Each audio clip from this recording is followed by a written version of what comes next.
Welcome and thank you for joining me. I'm Jerry Oginski, a New York medical malpractice and personal injury trial lawyer practicing law here in the state of New York.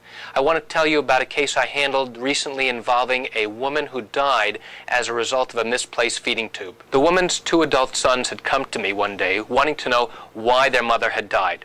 In fact, the reason why she died is because a feeding tube that she was getting was misplaced and was never recognized that it had come out of place. The reason she was on a feeding tube was that she was involved in a house fire and suffered inhalation injuries to her lungs from the smoke. And she was on a ventilator that was helping her breathe, but she was conscious and aware of everything that was going on.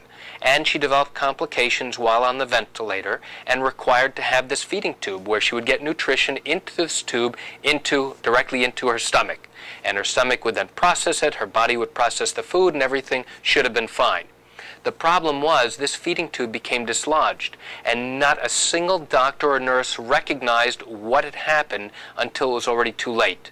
In fact, that feeding tube had come out of place. The food was now going out into her abdominal cavity, into the rest of her body, and it was creating an infection, and nobody recognized it. And she died as a result of that displacement. So these children came to me wanting to know what happened.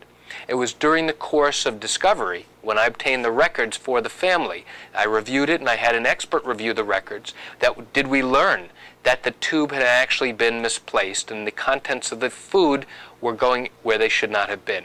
And that was why this particular incident happened and she died. The unfortunate reality is that this was entirely preventable.